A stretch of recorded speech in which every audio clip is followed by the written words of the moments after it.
Segundo muitos críticos e também a maioria esmagadora do público, os três filmes mais tenebrosos de todos os tempos foram O Exorcista, de 1973, A Profecia, de 76, Poltergeist, de 82. Muito além das histórias em si, o que realmente consagrou no imaginário coletivo esses filmes como os mais assustadores de Hollywood foram os acontecimentos por trás das câmeras. Eram fenômenos estranhos, sinistros e várias tragédias.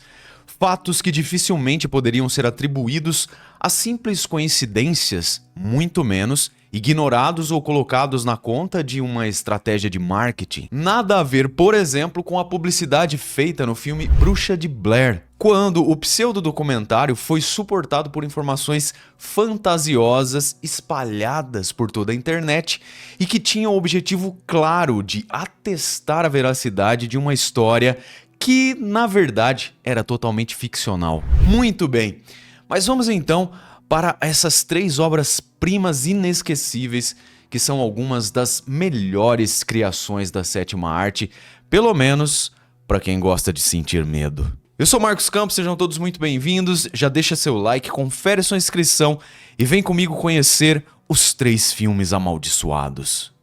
O Exorcista. O filme O Exorcista, baseado em um livro de mesmo nome do escritor e roteirista William Peter Blatty, apresenta a história de possessão demoníaca de uma garota de 12 anos e também dos rituais de exorcismo realizados por padres católicos. O livro foi inspirado em eventos reais de 1949, no exorcismo de um garoto luterano que aparentemente tentou fazer contato com sua tia morta. E ele acabou abrindo dessa forma aí portas proibidas para o mundo espiritual. A identidade desse menino foi inicialmente mantida em sigilo pela Igreja Católica por razões óbvias. Porém, todos os eventos foram documentados e chegaram à imprensa da época. Mas somente após 30 sessões de exorcismo realizadas por padres católicos, o menino foi enfim liberto do espírito que possuía e atormentava a sua vida. A credibilidade da história vem em parte do total de 48 pessoas que testemunharam esse exorcismo, sendo que 9 eram jesuítas. Ou seja, nas telas do cinema, o que o público assistiu representava os perturbadores acontecimentos macabros da vida real de Robert Mannheim. Pois é, esse era o nome do rapazinho que depois teve sua vida longa e próspera e até chegou a trabalhar na NASA. Pelo menos é o que dizem. Mas claro que o nosso relato tem spoilers, tá, galera? Agora que a gente entra no filme. Só que, uma vez que o filme já tem aí 50 anos de vida, eu acho que dá pra ficar sossegado em relação a isso, né? Dá pra comentar aqui bastante coisa e alguns detalhes com liberdade. Vejam, o filme se sustenta sobre dois pilares distintos. A Regan McNeil, uma adolescente com comportamento anormal, inicialmente atribuído a uma possível patologia mental, física ou psiquiátrica. E por fim, a possessão demoníaca. E também o Damien Karras, que é um padre que possui mais dúvidas do que certezas no que diz respeito à sua fé cristã. Esse pressuposto é com certeza a grande sacada na história. Um servo de Deus que não acredita muito naquilo que deve fazer para combater o mal. Assim, as leituras possíveis do filme vão desde o básico, com os sustos e a sensação crescente de opressão ocasionados pela imagem, diálogos e fundo sonoro, todos classificados como perfeitos, até os dilemas mais sérios relacionados às crenças cristãs. Com o desenrolar das cenas, fica cada vez mais evidente que a criança é apenas um instrumento para o demônio atacar o padre Karras, até que chega o momento do confronto final entre os dois. O filme, que levou milhões de pessoas às salas de cinema, também foi responsável por encher os confessionários das igrejas. O público, fascinado pela luta do bem contra o mal, literalmente entrou na história, sofrendo de náuseas, desmaios, alucinações e calafrios, numa histeria coletiva sem precedentes. Os padres exorcistas ganharam um imenso prestígio e o Vaticano recebeu uma enxurrada de pedidos de ajuda de fiéis que acreditavam que seus familiares estavam possuídos. E muitos novos vocacionados, padres e freiras,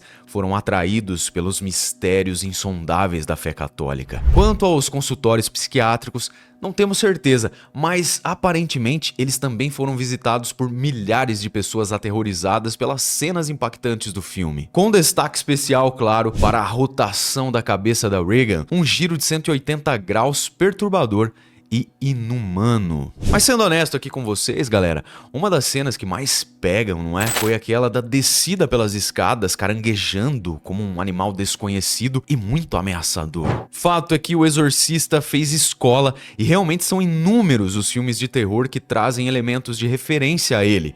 E como era previsível, algumas continuações também surgiram, como por exemplo O Exorcista 2, O Herege, de 77, protagonizado por Linda Blair, O Exorcista 3, de 1990, O Exorcista O Início, de 2004, que é um prequel do Exorcista, e Domínio, de 2005. Mas, feitas as considerações sobre o filme, vamos lá ao que realmente interessa no episódio de hoje. Aquilo que a gente não viu nas telas, os fatos por trás das câmeras, nos bastidores e nas vidas reais dos envolvidos na produção. Preparados? O diretor William Friedkin, sem dúvida alguma, era talentoso e excêntrico na mesma medida. Consta que ele sempre estava armado no set de gravações e dava tiros aleatórios para manter os atores tensos. A outra opção era deixar o volume dos aparelhos de som no máximo. Pois é, música alta, daquele tipo que incomoda e conduz pouco a pouco os nervos à flor da pele de qualquer um. De acordo com comentários posteriores dele, o realismo também esteve presente em falas retiradas de um exorcismo real realizado no Vaticano, quando um padre repetia a um endemoniado: "O poder de Cristo compele você". Além disso, os sons reais de um garoto possuído por demônios foram mixados e inseridos no filme. Também sons confusos de abelhas que afetavam nosso sentido de autopreservação e também sons de palavras pronunciadas de trás para frente. Mas tenho certeza que essas palavras aí não foram retiradas dos discos da Xuxa.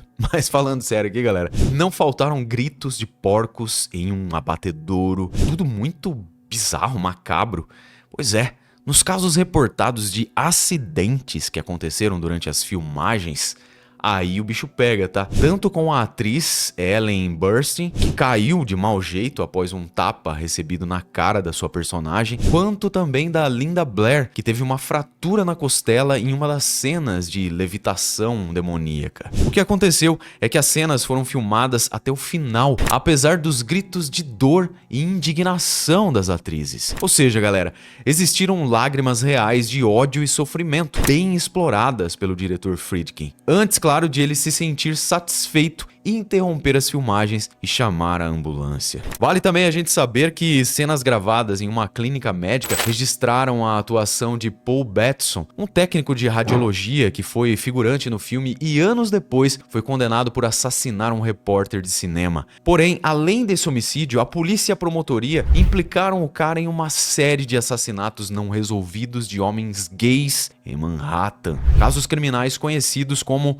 os assassinatos dos sacos, quando as vítimas foram desmembradas e seus restos mortais foram descartados em sacos de lixo e jogados no rio Hudson. As identidades das vítimas nunca foram estabelecidas e o responsável não respondeu pelos crimes, mesmo que a investigação e as declarações extraoficiais de Paul indicassem a autoria dele. Insano, não é? Mas voltando aqui então aos bastidores do filme, para deixar o quarto da Regan frio o suficiente para que a sua respiração fosse visível, sabe, a fumacinha, 4 aparelhos de ar-condicionado foram utilizados para reduzir a temperatura do set para 0 grau. Naturalmente que o resultado ia muito além do vapor, da fumacinha saindo da boca ali dos atores. Era um desconforto térmico terrível, com reflexos diretos no humor de todos. uma tensão generalizada quando atores e técnicos queriam que as filmagens fossem realizadas o mais rapidamente possível. A equipe de maquiagem também fez pesquisas sobre feridas gangrenosas e também vítimas de queimaduras. Assim, trabalharam com fotos reais de pessoas com lesões desse tipo para que essas fossem reproduzidas na Regan, possuída ali pelo demônio, deixando então a caracterização da personagem a mais verdadeira possível. E a voz final do demônio, sem nenhuma alteração na pós-produção, foi criada pela surpreendente Mercedes McCambridge, uma atriz vencedora do Oscar. A Mercedes fez uso de drogas, tabaco e álcool, então ela foi amarrada a uma cadeira e depois disso ela declarou as falas do demônio que possuía Regan. Um trabalho irretocável que manterá seu nome conhecido enquanto se falar do filme O Exorcista. E tudo isso, galera, era registrado pelas câmeras, coisas como o vômito da Regan, que atingiu acidentalmente o rosto do padre Karras, e a surpresa dele quando um telefone tocou inesperadamente. Da mesma forma, quando o diretor deu tapas no rosto de um dos atores para ajudá-lo a entrar no personagem. Bem evidente que essas práticas não poderiam ser aplicadas em 2024, não é? Mesmo parecendo bizarras, elas ocorriam. Assim, o elenco e a equipe começaram a se preparar para a produção. Um incêndio inexplicável começou no set da casa da família protagonista da história. Dizem que o único cômodo que sobreviveu ao desastre foi o quarto da Regan, e foram necessárias 6 semanas para reconstruir todo o cenário. Com tudo pronto então para a retomada do projeto, uma nova surpresa: o falecimento do irmão do ator Max von Sydow. Isso levou a viajar à Suécia para o funeral. Na sequência, foi a morte do avô de Linda Blair, a estrela mirim que impactou o cronograma de filmagens. Depois, uma estátua de demônio de 3 metros de altura, que seria usada no filme, foi perdida em Hong Kong enquanto estava sendo enviada para um local de filmagem no Iraque. O filho mais novo de Jason Miller foi atropelado, ficou gravemente ferido e quase morreu.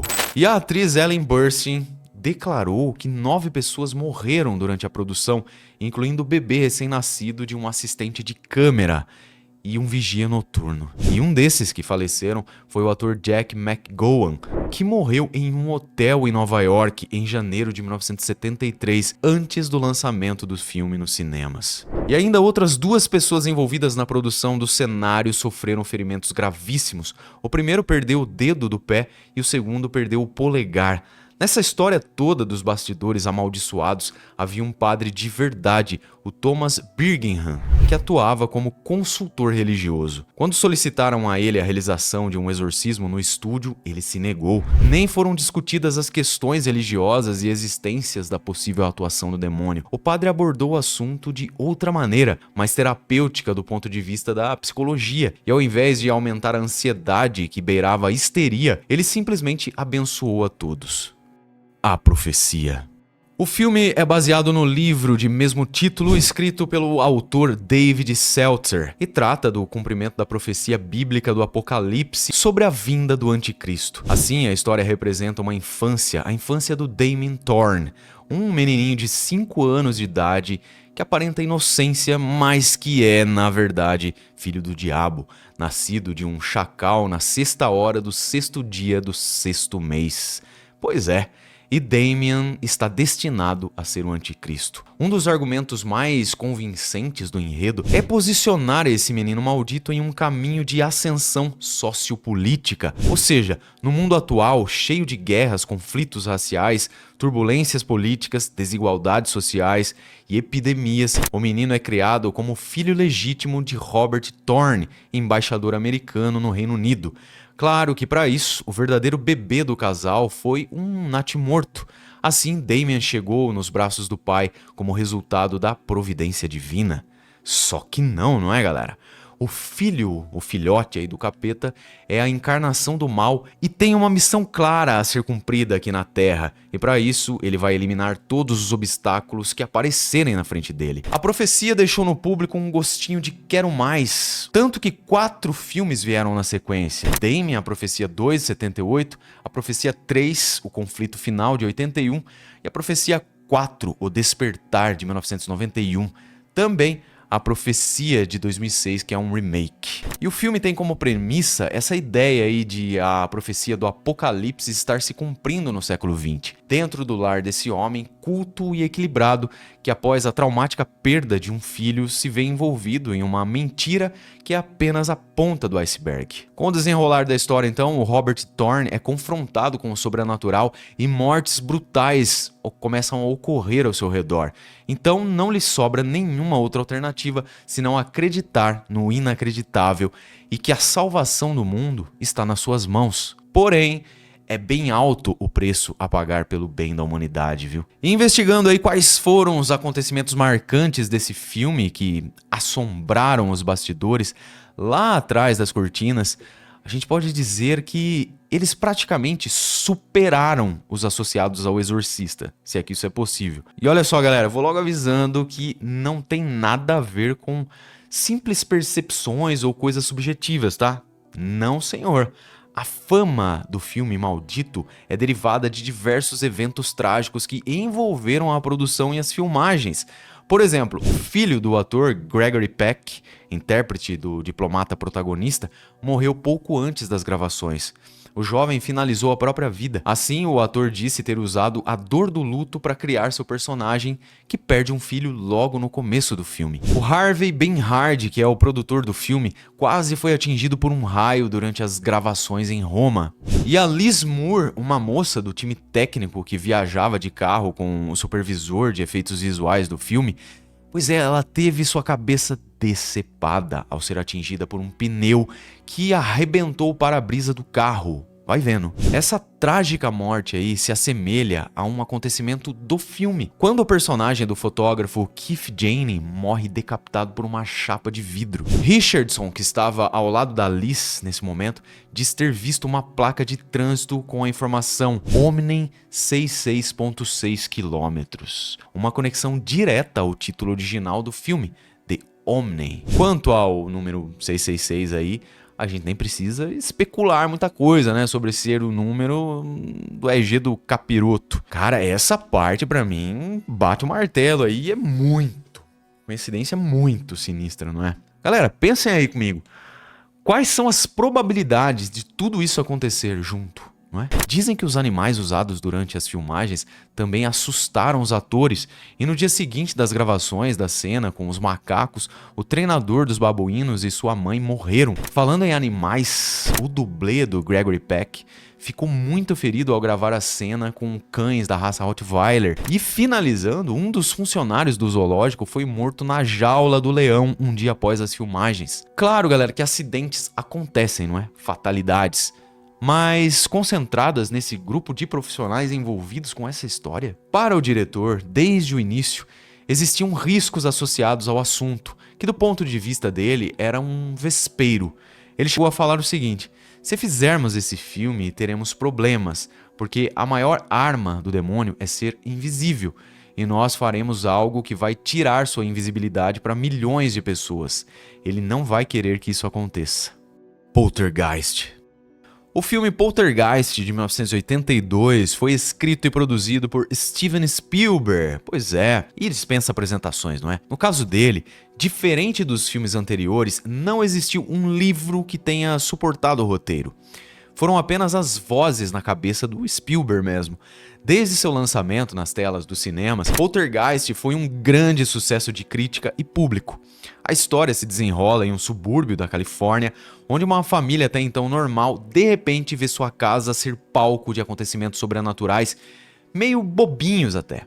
Mas a continuidade do enredo vai deixar claro a presença de fantasmas perversos que levam a garotinha da casa para um outro mundo. Diferente de praticamente todos os demais filmes do gênero, Poltergeist apresenta um cenário de luz e cores vibrantes, nada de sombras e cantos escuros onde o mal possa se esconder, pelo menos não no início. A sacada do Spielberg, que transformou esse filme aí único pela sua abordagem, foi inserir elementos cômicos e situações de realismo fantástico, quando coisas bizarras acontecem com os personagens e eles aceitam esses acontecimentos com aparente normalidade. Mesmo tomado pelo medo, o público de Spielberg queria mais. E assim, a obra teve ainda duas sequências, Poltergeist 2, O Outro Lado, de 86, e Poltergeist 3, o capítulo final, de 88. E claro, agora em 2015, um remake. Eu acho até que é chovendo um molhado, galera, mas vamos lá, tá? Mencionar que a palavra poltergeist vem do alemão e significa fantasma, barulhento, é usada para descrever fenômenos sobrenaturais, claro que envolvam movimentos de objetos, sons, luzes e água. Um paranormal básico e inofensivo, aparentemente. Contudo, no filme e fora dele, as coisas foram um pouco diferentes e fizeram Poltergeist entrar nessa trilogia macabra do dia de hoje. Por exemplo, vejam só, durante o período de lançamento da franquia, 4 membros do elenco faleceram, o que gerou um grande desconforto emocional e psicológico. Mas a gente pensa aqui que a pessoa que realmente teria direito de ficar traumatizada seria a atriz JoBeth Williams, que deu vida aí a Diane, mãe da família assombrada. Isso está relacionado, galera, à cena em que a Diane cai em uma piscina lamacenta e é cercada por esqueletos. Isso foi mais real do que se poderia supor, tá? Quase ninguém sabia, mas aqueles esqueletos eram restos humanos reais. Anos mais tarde, a atriz declarou o seguinte: "Você tem que entender que essa sequência levou provavelmente 4 ou 5 dias para ser filmada. Então eu fiquei na lama e na gosma o dia todo, todos esses dias, com pessoas mortas ao meu redor, enquanto eu gritava." Sinistro, não é? Mas vejam só, Dominique Dunne, de 22 anos, a jovem que interpretava a irmã mais velha da protagonista, foi assassinada por um namorado abusivo e violento. Ela foi estrangulada na calçada da sua casa pelo ex-namorado John Thomas Sweeney. A Dominique foi socorrida e levada ao hospital, porém, infelizmente, não recuperou a consciência, e quando sua morte cerebral foi atestada, 5 dias depois, os aparelhos que a mantinham viva foram desligados. Poltergeist foi seu primeiro e último filme. E o remake do primeiro filme, rodado em 1986, não é? Contava um enredo muito parecido e sofreu com a morte do ator Julian Beck, de 60 anos, que representou o reverendo Henry Kane. Julian foi vítima de um câncer. Outra perda foi o ator Will Sampson, um xamã tanto na vida real quanto no filme. Pelo lance totalmente sinistro e desrespeitoso dos esqueletos, Will fez um ritual xamânico de exorcismo no set. Então, um ano depois desse trabalho aí, ele faleceu de complicações médicas pós-cirúrgicas. E em 1988, durante a pós-produção do último longa, morreu Heather O'Rourke, de 12 anos, protagonista absoluta de Poltergeist. A causa da sua morte tão precoce foi uma infecção generalizada causada por uma obstrução intestinal. Na verdade, galera, diversas fontes dizem que ela recebeu um diagnóstico e tratamento errados, o que levou a menina a esse quadro médico irreversível. Totalmente inesperado, o falecimento da Heather provocou o cancelamento de todo o material publicitário do filme em que ela aparecia. Trailers e materiais de divulgação com o rosto da garotinha foram eliminados, claro, para não explorar sua morte prematura. Já em 2009, Lou Pearman, que atuou no primeiro filme, foi morto com golpes de machado em sua casa por um invasor de 26 anos que supostamente queria roubar o automóvel dele. Outra situação digna de nota aconteceu com o ator Richard Lawson, que foi um dos 24 sobreviventes de um acidente aéreo em 1992. Na ocasião, ao ser reconhecido pela comissária de bordo, o Richard foi convidado a mudar de lugar e isso supostamente salvou a sua vida. Ainda que doenças, acidentes e mortes possam acontecer com qualquer time de profissionais envolvidos em um projeto, como por exemplo um filme de cinema, esses relatos nos parecem concentrações anormais de eventos ruins, vocês não acham? Aí vocês podem até dizer, não é? O caso Richard Lawson foi diferente. Ele sobreviveu, foi uma bênção então. Mas eu posso dizer que o avião em que ele viajava caiu e 27 pessoas ao seu redor, incluindo piloto e tripulantes, perderam a vida. O que as fontes não dizem, e eu gostaria de saber, é se entre os espectadores, o público comum ao redor do mundo, também aconteceram coisas estranhas. E sobre filmes amaldiçoados, sim, existem outros com essa má fama. Talvez um dia a gente volte a abordar esse assunto ou não, sempre com respeito e com a certeza de que, para aqueles que creem, nenhuma explicação é necessária, e para aqueles que não creem, nenhuma explicação é possível. Pois é, galera, eu queria saber de vocês. Vocês gostam de assistir filmes de terror? Vocês se sentem meio assim ah, melhor não mexer com isso, vocês acreditam nessas crenças, assim, que acham que o que você tá assistindo, o que você tá vendo pode influenciar aí na sua vida, ou você se sente protegido? Eu me sinto protegido, tá? Eu acho que o bem é muito maior e quando a gente tá protegido, o negócio tá resolvido desse ponto de vista aí, tá? Mas eu quero saber a opinião de cada um de vocês. Espaço dos comentários tá aí pra gente bater um papo, fechou? Por hoje é só, agradeço a sua companhia, um beijo do Ruivo e até a próxima.